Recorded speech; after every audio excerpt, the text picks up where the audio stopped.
Para dar continuidad a los trabajos, solicito al licenciado Alejandro Chávez Alpizar, titular de la Coordinación de Asesoría de este Congreso del Estado, sirva a dar lectura de la semblanza curricular del aspirante Luis Ángel Hernández Ríos.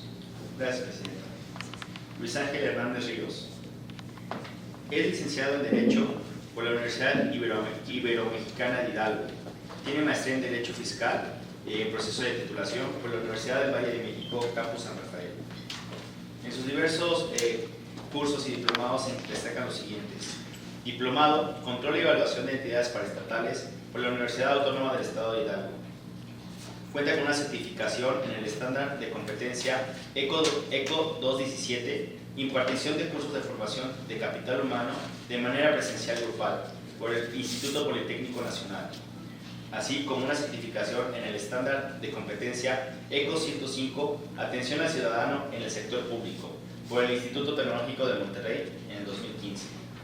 Actualmente es el subdirector de vinculación, seguimiento y evaluación en la Dirección General de Fortalecimiento Educativo de la Secretaría de Educación Pública de Hidalgo.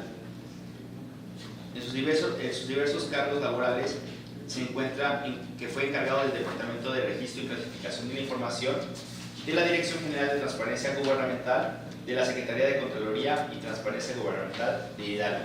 Es cuanto, presidenta.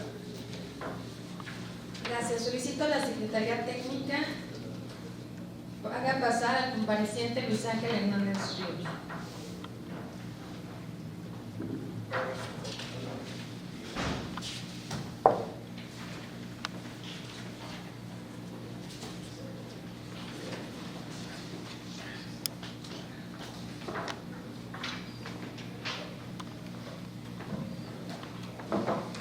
Buenas tardes.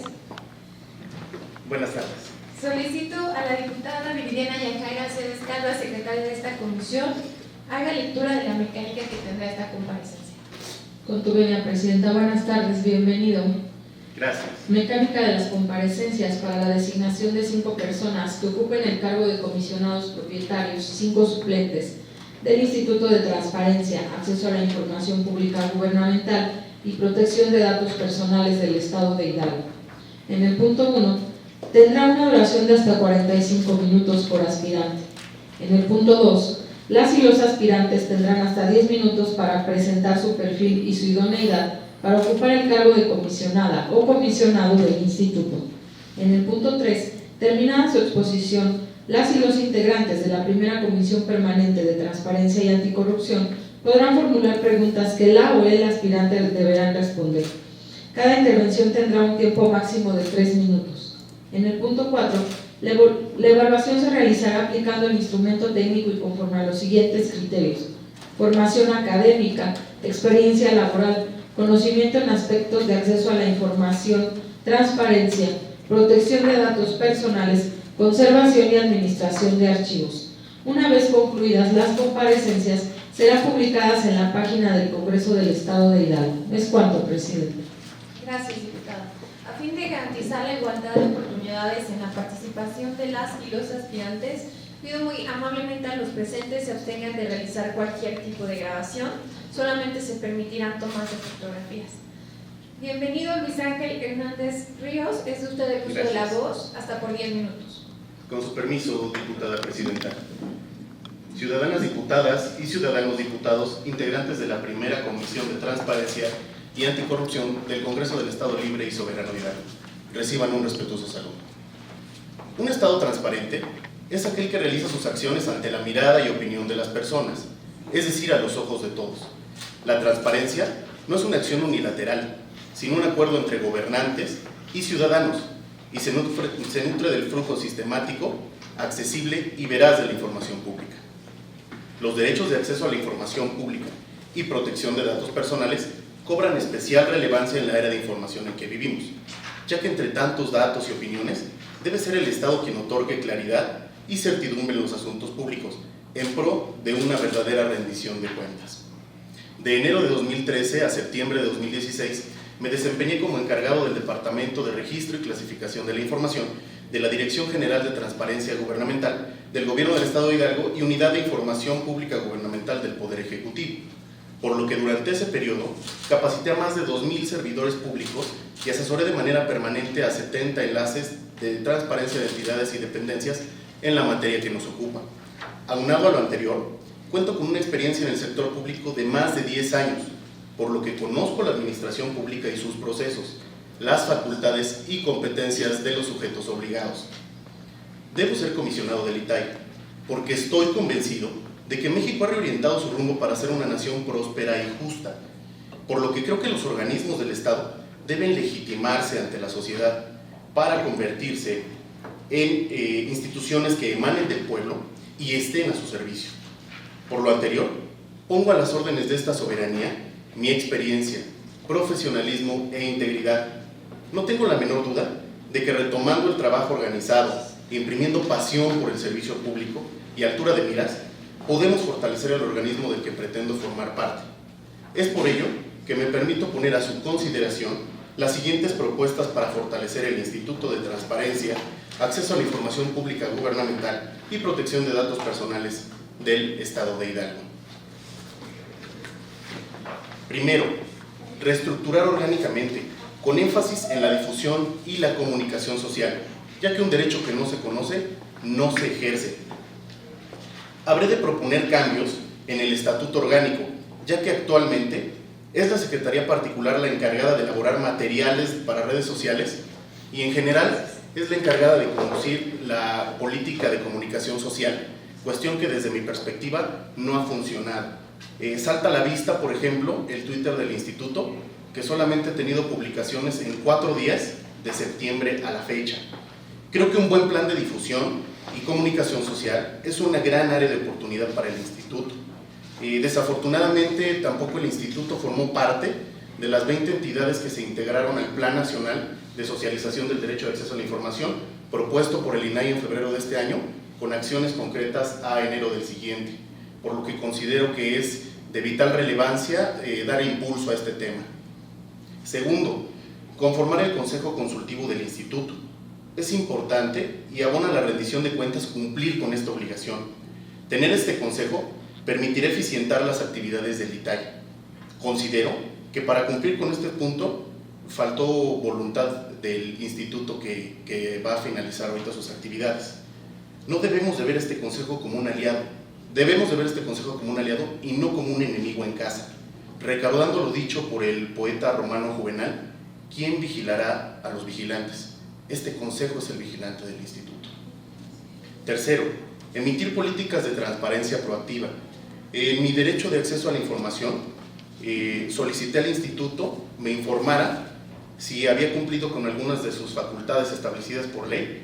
En el caso de emitir políticas de transparencia proactiva, me comentó que no había emitido ningunas, por lo que considero que también es relevante.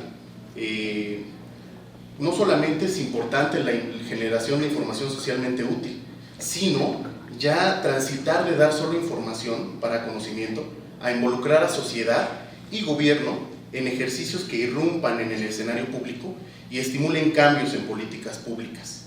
Asimismo, el Instituto tiene la facultad de establecer más obligaciones de transparencia específicas cuando considera que son de interés público. Cuarto, emitir las bases para la expedición de la certificación de institución transparente. Otra de las facultades con las que el Instituto no cumplió hasta el momento. Me respondió que sí certifica a algunas instituciones en la materia a través de los procedimientos y metodología de verificación virtual del cumplimiento de obligaciones de transparencia. Sin embargo, desde mi perspectiva esto no es correcto. La certificación de institución transparente tiene que ir más allá de solo cumplir las obligaciones de transparencia comunes y específicas. Tenemos que establecer en colaboración con la academia, con la sociedad civil, criterios que tengan que ver con el compromiso de los sujetos obligados con la capacitación a sus servidores públicos. Por ejemplo, la puesta de publicación de información útil, la disposición de repositorios de bases de datos abiertos, de simplificación y de información en materia de obra pública, de licitaciones. Quinto, firmar convenios de colaboración con instituciones públicas o privadas para elaborar materiales de difusión y contar con la información necesaria en lenguas indígenas. Sé que como parte del trabajo legislativo de algunos integrantes de esta comisión, se propuso que las solicitudes de acceso presentadas en lengua indígena fueran contestadas en la misma lengua del solicitante, lo cual me parece un gran acierto. Sin embargo, el instituto tiene que ser el primer interesado en la elaboración de este tipo de materiales. Hablo de infografías, videos, spots de radio en lenguas indígenas, para cerciorarnos de que en las comunidades de los municipios en los que hay hablantes de lengua indígena sepan de este derecho. Sexto, desarrollar un programa de capacitación integral, presencial y en línea, para formar a por lo menos el 50% de todos los servidores públicos de los sujetos obligados al término de la gestión del instituto. La sensibilización y capacitación del personal de los sujetos obligados tiene mucha relevancia. Tenemos que pasar de una visión administrativa del derecho, es decir, de verlo como una carga de trabajo, a integrarnos a este derecho, a resignificarlo como servidores públicos y como personas, y entender que es una obligación gubernamental con la que hay que cumplir. Séptimo, signar convenios entre las instituciones públicas y privadas para la creación de centros de docencia, difusión e investigación. Este es otro de los puntos con los que considero que el instituto no ha cumplido hasta el momento. Sin embargo, considero que es muy importante que integremos a la academia en ejercicios de inspección pública, teniendo como gran aliado al instituto. Octavo, establecer un programa de formación de usuarios del derecho de acceso a la información. Esta es una facultad también del instituto, de acuerdo con el artículo 47 de la ley estatal. Y esto nos va a permitir no solo socializar y dar sentido a este derecho, sino empezar a identificar líderes comunitarios interesados en integrarse en ejercicios de gobierno abierto. Y en este punto me parece muy importante dejar de ver este tipo de ejercicios desde el punto de vista gobiernocentrista, como algunos autores lo han llamado, es decir, empezar a integrar a la sociedad desde el inicio de este tipo de ejercicios para poder tener los resultados esperados. Noveno, elaborar el reglamento de la ley estatal.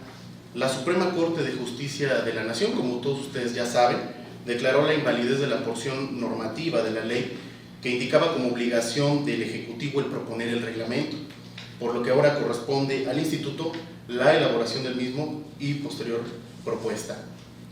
Décimo, fomentar la transparencia, considero es parte esencial para el combate a la corrupción, así como lo considero yo, lo consideran varios autores a nivel nacional e internacional. Por lo que en el ámbito de mis facultades, propondré el intercambio de información entre las personas que conforman el Comité Coordinador del Sistema Estatal Anticorrupción. El instituto tiene que dejar de ser solo una participante de las sesiones ordinarias, extraordinarias a las que se ha convocado, a ser un actor propositivo de este comité. Por ejemplo, propongo que todos los recursos de revisión que sean interpuestos ante el comité, en los cuales haya dos elementos. Primero, la negativa a la información o la clasificación de la misma, y el ejercicio de un recurso público, que puede ser en obra pública, en licitaciones, sean hechos de conocimiento del secretariado ejecutivo del comité, independientemente de la resolución de la misma. No debemos vernos como entes separados. Los sistemas de transparencia, anticorrupción, fiscalización y archivos. Debemos trabajar en armonía. Esperando que estas propuestas puedan servir a esta soberanía para la decisión que tomará más adelante, agradezco su atención. Muchas gracias, maestro Luis Ángel Hernández Ríos. A continuación, este es uno de los integrantes y las integrantes de esta comisión quien les hace una pregunta. Adelante, diputada Viviana.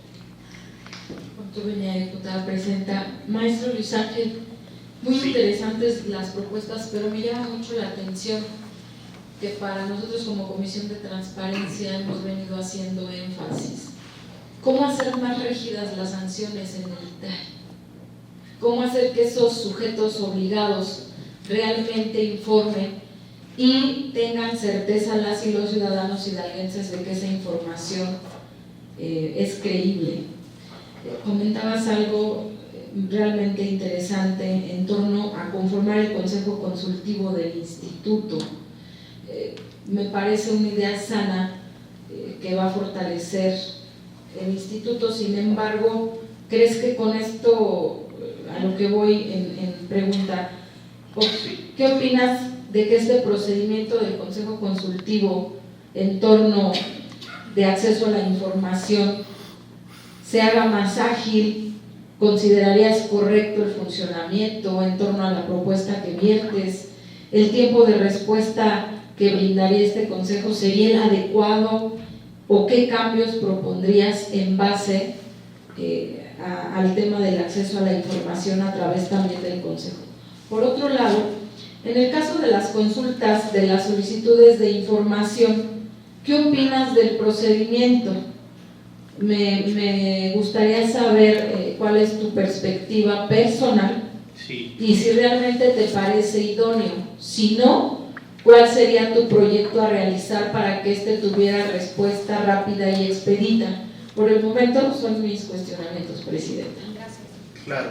Empezando por la última pregunta, le agradezco la misma diputada Yajaira Aceves. Me parece muy importante los planteamientos que usted realiza.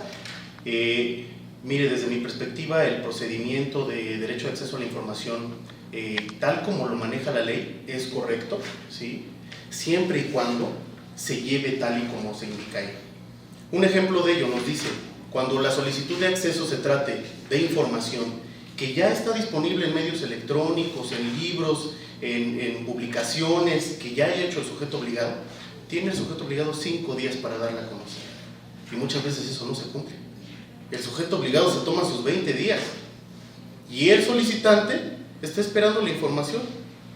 En algunos casos, pues solamente por conocimiento de la política pública, de la administración, pero en muchos otros son la materia para poder realizar investigaciones, para una ponencia o para estudios sobre política pública.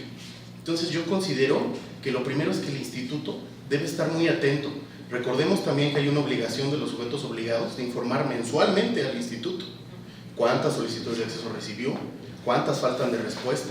Yo quisiera saber qué ha hecho el instituto en esos que hace falta respuesta, porque recordemos que no solamente tenemos facultades una vez que se interponga el recurso de revisión, tenemos facultades siempre para inspeccionar si se están haciendo bien las cosas. Eso por una parte. Yo creo que tendríamos que vigilar que se esté dando las contestaciones en tiempo y forma. Y para eso, si hay que ponernos nosotros, los comisionados, a revisar las solicitudes de acceso a la información, pues adelante, ¿no? Ahora sí, como dicen, sin miedo al trabajo. Segundo aspecto, el consejo consultivo del instituto. También me parece de vital relevancia. No sé, quizás es mi muy humilde opinión, parece que se le tiene miedo a este tipo de consejos en las instituciones, pero no es posible que en una tan importante como es la de transparencia no se le haya puesto el ahínco para conformar. Y tiene que ver con qué, me responde el instituto, lo que pasa es que no hubo suficientes interesados. Pues es que hay que acercarnos a la sociedad, y ese acercamiento no es al momento de que tú sacas la convocatoria, es al momento de que tú realizas ejercicios de gobierno abierto. Decía yo en un momento, esos ejercicios de gobierno abierto, los últimos en enterarse del ejercicio son los ciudadanos, es la sociedad. Ya a la sociedad le dicen, mira, tú vas a participar en este paso y ya después te damos los resultados. Yo creo que cuando aperturemos al instituto, a la sociedad, va a haber un interés en formar parte de este consejo del instituto. Recordemos que además tiene facultades para opinar sobre el presupuesto, sobre el programa operativo, y puede inclusive pues dar ciertas iniciativas para la mejora del instituto. Me parece muy relevante. Gracias. ¿Alguna otra pregunta? Sí. Tú venía a presentar. Quisiera complementar, maestro. También me llamó mucho la atención su punto 5, firmar convenios de colaboración con instituciones públicas o privadas para elaborar materiales de difusión y contar con información necesaria en temas de lengua indígena. Por lo tanto, le pregunto, ¿estaría usted a favor de reformar el artículo 36 en su fracción tercera y terciava? Ahorita, para mayor claridad de la pregunta, le harán la lectura del artículo y las fracciones, maestro. Sí. Es un tema de vital relevancia también para la comisión, que exista la inclusión de la lengua materna, pero también de las personas con discapacidad. Con eso terminaría yo mis preguntas, maestro, y ojalá nos pudiera responder también su opinión a título personal. Es cuanto, presidente. Gracias, diputada. Gracias. Bueno, no sé si vayan a leerla o… Sí, perdón. Sí, gracias. Primero, Artículo la lectura. Sí, gracias. Sí. Artículo 36. El Instituto funcionará de forma colegiada en unión de Consejo General, que será su órgano superior en los términos que señale su estatuto orgánico y tendrá las siguientes atribuciones. Tercero, imponer las medidas de apremio para asegurar el cumplimiento de sus determinaciones. Tercero, coordinarse con las autoridades competentes para que en los procedimientos de acceso a la información, así como en los medios de impugnación, se contemple contar con la información necesaria en lenguas indígenas y formatos accesibles, para que sean sustanciados y atendidos en la misma lengua y, en su caso, se promuevan los ajustes razonables necesarios si se tratara de personas con discapacidad. Gracias. Sí, en efecto, la ley habla de ajustes razonables, pero considero importante, dado que hablamos también de un grupo que especialmente ha sido vulnerado a través del tiempo, que quede tal y como lo comentaron en esta propuesta, sí lo considero relevante. Déjeme, le comento, diputada Yajaira Aceves, que pregunté precisamente si se había firmado algún convenio de colaboración con instituciones públicas o privadas para contar con la información necesaria en lenguas indígenas. Asimismo, saber qué acciones se habían realizado para garantizar el derecho de acceso a la información para personas hablantes de lenguas indígenas. Y me contestaron que no se había celebrado ningún convenio de colaboración con instituciones públicas para contar con la información en lenguas indígenas. Yo digo, creo que hay instituciones bastante fiables. En la Secretaría de Educación Pública del Estado de Hidalgo está el Centro Estatal de Lenguas Indígenas. Creo que podríamos acercarnos a ellos y pues claro, no hay solicitudes de acceso en lenguas indígenas, pues porque no conocen el derecho. Ese es el primer punto y tiene que ver con la socialización. Yo propondría un plan de medios agresivo, ¿sí?, para llevar a estas comunidades este derecho de acceso. Si en la capital a veces no lo conocen, mucho menos en estas comunidades, ¿no? Y que tenga que ver con radio, no solamente con el portal de transparencia. Es que ya lo coloqué en el portal de transparencia. Hay que determinar esta campaña por sectores. Las redes sociales son muy importantes, por supuesto. Hay un sector muy importante que se ejerce su derecho a la información en general a través de estos medios. Pero en las comunidades indígenas, rurales, lo que más llega es el radio. Entonces hay que hacer también una campaña específica para ello, ¿no? Sí, me parece muy relevante algunas de las propuestas, ya las había yo leído de algunos integrantes de esta comisión para fortalecer el tema. Muchas gracias, diputada. Gracias, maestro Luis Ángel. ¿Alguna otra participación? Adelante, por favor. Bienvenido, licenciado Luis Ángel. Gracias por su interés en participar en esta convocatoria. Díganos, por favor, los documentos clasificados como reservados, ¿en qué momento adquieren su carácter de información pública? Por un lado. Por el otro lado, ¿en qué casos no podrá invocarse el carácter de información reservada, de acuerdo a la ley? Por favor, maestro. Claro, muchas gracias por la pregunta, diputada María Luisa. Sí, la información clasificada recordemos que adquiere ese estado al momento de la solicitud de acceso, ¿sí? No se pueden emitir acuerdos generales para clasificar la información, lo primero que querría yo comentar, porque muchas veces siento que las autoridades tienen esa cosquillita por decir que tal o cual tema de entrada está clasificado. Sin embargo, recordemos que los tiempos de clasificación son muy claros, hasta 5 años, dependiendo de qué se trata la información, y se puede duplicar. Una vez que concluye el plazo de reserva aprobado por el Comité de Transparencia, recordemos que es la instancia que tiene esa facultad, el Comité de Transparencia, pues ya puede ser dada a conocer al público, pero hay otras causales. Por ejemplo, que las razones, motivos, circunstancias que en un principio originaron la clasificación, pues ya no existan. Una vez que ya no existen estas razones, motivos, circunstancias, que además son esgrimidas en la fundamentación, en la motivación primigenia, en el sujeto obligado, en la prueba del daño, llamada prueba del daño, puede ser dada a conocer. O inclusive por determinación de una resolución judicial en la materia, ¿sí? Recordemos que no somos la última instancia que tiene palabra, voz y voto para determinar si una información está clasificada como reservada. Con respecto a su segunda pregunta, diputada María Luisa, tiene que ver con información, por ejemplo, de delitos de lesa humanidad.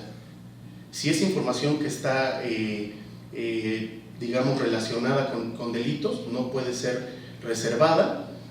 Otra información que no puede ser reservada como confidencial puede ser pues aquella que ya obra en registros públicos, evidentemente, pero en general son aquellas causas en las que haya un mayor interés por conocer de la información reservada que el daño que pudiera causar a la sociedad. Y ahí es en esa colisión de derechos donde el Comité de Transparencia tiene la facultad para determinar si se puede reservar o no cierta información.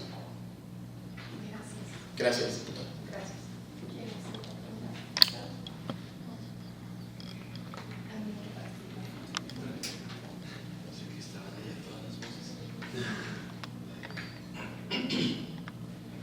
Maestro Luis Ángel, le he escuchado con atención y también sus propuestas que aquí nos comparte para mejorar la operatividad del Instituto de Transparencia, lo cual nos da a entender que usted tiene un panorama de que sí se está trabajando, pero no se han alcanzado un parámetro amplio que le permita a la ciudadanía precisamente tener su derecho a la información.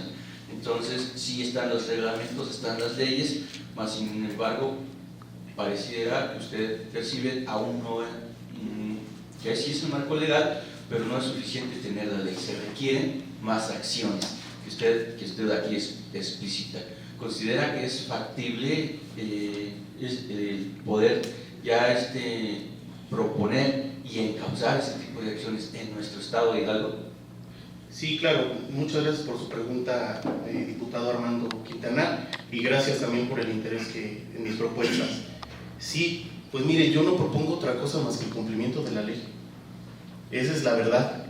Y perdón por no lucirme, esas propuestas sí son mías, pero nacen solo simplemente del análisis de la ley y de algunos posicionamientos que yo realicé al instituto y del conocimiento a través de los años del mismo.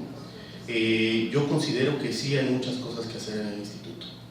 Yo pienso que quizás en sus inicios, dado que es un órgano garante, digamos, nuevo, no hubo esta visión de las cosas que tenemos ahorita. Pero ya creo que con toda la información con la que contamos, los sistemas que tenemos a nuestra disposición y toda esta era de información en la que vivimos, el instituto no puede quedarse atrás en velar por los derechos de acceso a la información y protección de datos personales. Y estas propuestas sí, yo las considero que son muy factibles. No propuse nada que considere que está fuera del alcance o de las manos de los comisionados, del Consejo General del Instituto, y simplemente hay que retomar el trabajo con pasión por el servicio público, que creo que también a veces falta o caemos en ciertas dinámicas que no abonan socialmente, para recuperar la confianza de la sociedad. Muchas gracias. Solamente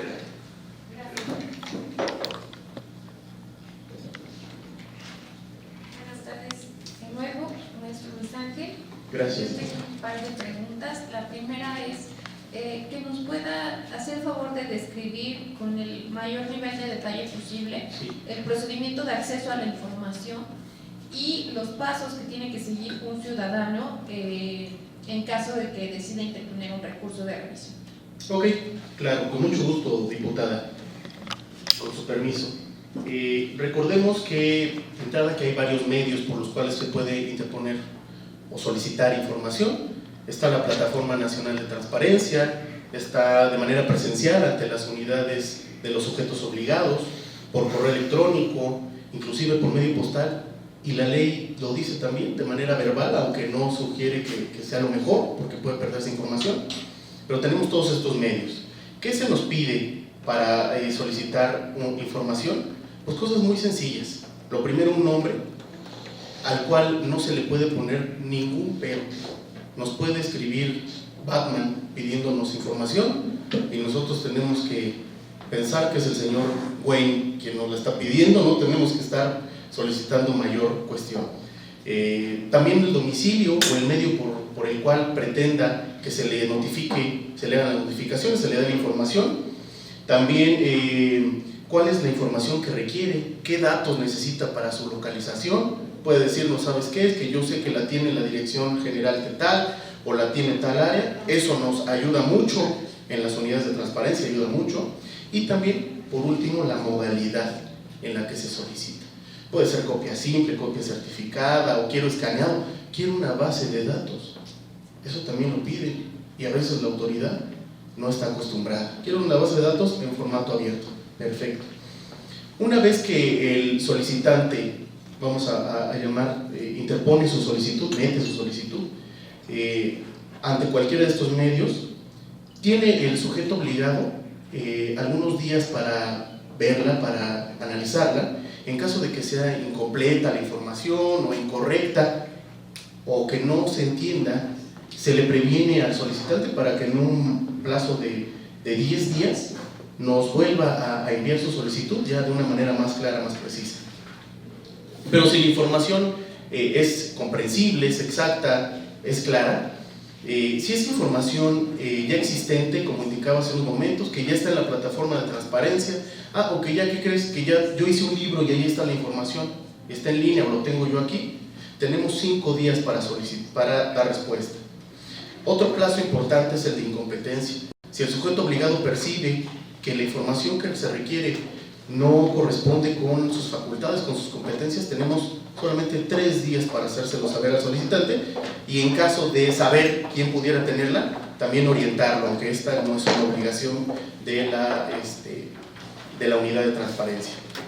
El máximo para la respuesta de la solicitud de acceso son 20 días.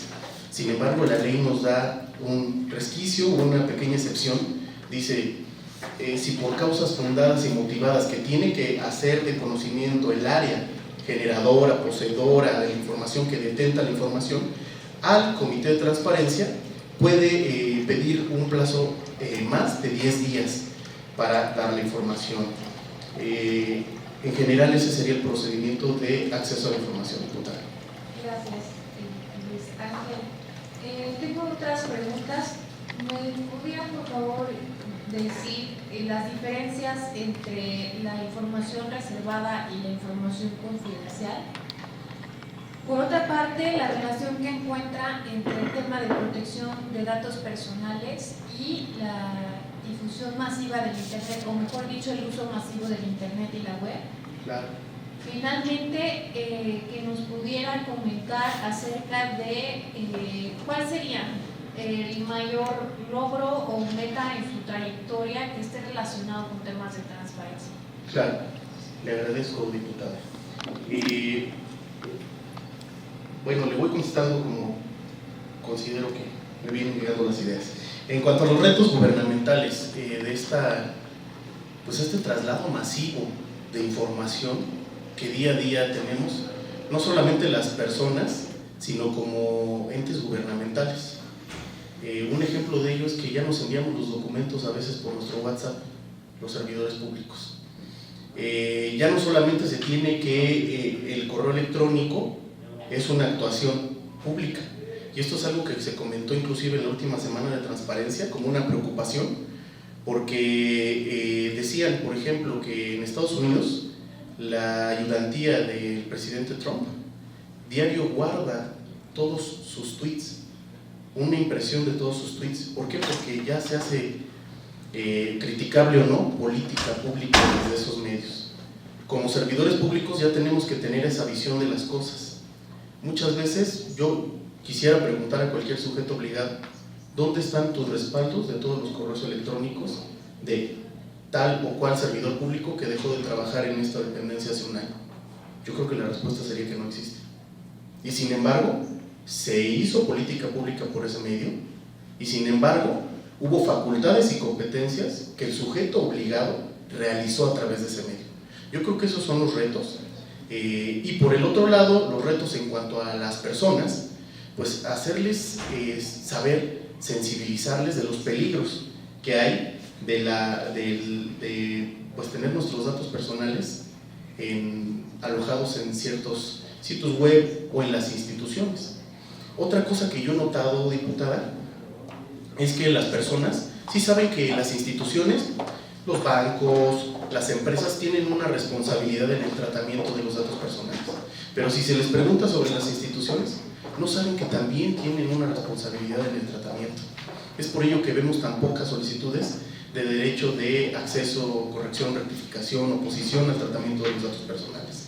Y por otro lado, yo me he acercado, inclusive he hecho trámites personales en la Procuraduría General de Justicia, en otras dependencias, y jamás se me ha hecho de conocimiento cuál es el uso que se les va a dar a mis datos, a quién se lo van a transmitir y a quién no, qué medidas se están tomando para poder fortalecer el resguardo de los mismos. Yo creo que ahí hay varios retos que podemos ver, diputada. Muchas gracias. Ok, gracias. Nada más faltaría Sí. lo relativo a su trayectoria profesional, Claro. que pudiera destacar en materia de transparencia. Claro. Y agregar una pregunta más, maestro Luis Ángel. Como quizás usted sepa, recientemente se publicó una ley de archivos para el estado de Hidalgo. ¿Qué nos pudiera comentar acerca del objeto de esta ley? Sí, con respecto a mis logros profesionales, muchas gracias por preguntar, diputada Susana. Yo considero que uno de los logros más importantes, que para mí además fue un reto, fue no solamente la capacitación a los servidores públicos. Yo siempre he dicho que no hay mejor forma de aprender algo que enseñando. Entonces eso me permitió tener un conocimiento de la norma que considero pues fue suficiente para poder transmitir los conocimientos en la materia a muchos de mis compañeros en el Poder Ejecutivo en esos momentos, que además pues desconocían en general de este tipo de obligaciones. Por otro lado, estuve durante todos los trabajos de las reformas de 2015-2016, desde que se estuvieron proponiendo estas reformas hasta la culminación de las mismas en la Ley General de Transparencia, que sentó a su vez las bases para la Ley de Transparencia Estatal. Puedo decir que fui llamado a varios foros, reuniones de trabajo, donde opiné activamente sobre cuáles eran las mejoras a la Ley de Transparencia. Y una vez publicada la ley estatal, empezamos nosotros con la construcción, antes inclusive de que saliera el Sistema Nacional de Transparencia con los formatos para poner al tanto de la información pública a todas las personas. Empezamos nosotros con la elaboración de nuestros formatos y a capacitar a las áreas técnicas, no solamente a los servidores públicos que tenían la información, sino con las áreas técnicas informáticas sobre cómo poner a disposición de la gente toda la información en formatos abiertos. Estas cuestiones me permitieron pues tener una visión amplia sobre el tema y sobre todo conocer de fondo cuál es el proceso al interior de los sujetos obligados para poner a disposición del público la información en la materia. Por otro lado, le comento, fíjese que la Ley General de Archivos y la recientemente publicada Ley Estatal de Archivos, que por cierto pues está ahorita en el periodo llamado vacatio legis, es decir, la vigencia aún no inicia, pero ya fue publicada en el periódico oficial, tiene bastantes cosas muy interesantes. Lo primero, sabernos que el Instituto de Transparencia es parte de un sistema estatal de archivos, que no podemos eximirnos de esa responsabilidad, y que en las capacitaciones que demos no solamente tenemos que tocar el tema de acceso a la información, sino de archivos, que es la base para el mismo y al cual no le ponemos mucha atención. Entonces que habremos de impulsar también ahí la cooperación con el sistema. Pero por otro lado, aspectos importantes, relevantes de esta ley general, por ejemplo, mandata la creación de un sistema integral de gestión de documentos electrónicos. Ese es un reto para todas las entidades, dependencias, sujetos obligados, porque insisto que no estamos tecnológicamente capacitados ni tenemos muchas veces la cobertura que quisiéramos para poder poner a disposición de la gente este tipo de datos. Por otro lado, algo muy interesante. Necesitamos abordar su respuesta. Ok, hay tantas cosas muy interesantes, pero mire, por ejemplo, otra que me llamó mucho la atención es que los sujetos obligados deben inscribir la existencia y ubicación de los archivos en el Registro Nacional de Archivos. Es decir, que ahora va a haber un solo sistema en donde podremos ver todo el acervo documental de los sujetos obligados. Esto nos va a permitir dar certeza de que la información que nos están dando por medio de acceso a la información es veraz, es contundente y oportuna. Muchas gracias, diputada. Gracias. ¿Alguna otra participación, diputados? ¿No? Ok. Derivado que aún nos queda tiempo dentro del máximo establecido por la convocatoria, tiene usted la oportunidad de emitir un comentario final. Muchas gracias, diputada presidenta, con su permiso. Yo quisiera comentarles que las propuestas que realicé no son propuestas hechas a la ligera, viene de un proceso en el cual yo tomé la decisión de solicitar información al órgano garante para saber que lo que yo estoy proponiendo a esta soberanía es algo factible, posible, por supuesto imprimiendo una dinámica de trabajo importante, y que sepan que en caso de resultar designado como comisionado propietario, pondré todo mi esfuerzo en el trabajo diario del instituto y realizaré los cambios necesarios para fortalecer al instituto. Estoy seguro de que la gente quiere creer en algo, la sociedad mexicana quiere creer en algo, quiere creer en las instituciones. Yo estoy seguro que imprimiendo este trabajo en compañía también de mis comisionados compañeros, podemos hacer creer a la población en el instituto, y de esa forma creeremos, yo sé, en un Hidalgo más próspero, igualitario, y asimismo podremos hacer creer cada uno desde nuestras trincheras, desde nuestros organismos, desde las áreas en las que nos toca trabajar, hacer creer de nuevo a la gente en el país y en el Estado. Muchas gracias. Muchas gracias, maestro Luis Ángel Hernández Ríos. Le recordamos que una vez concluidas todas las comparecencias, estas serán públicas y los resultados serán emitidos de acuerdo a las bases de la convocatoria. Muchas gracias por la información, diputada presidenta. Muchas gracias de nuevo por su participación en esta convocatoria. Solicito a la Secretaría Técnica acompañe al aspirante a la sala.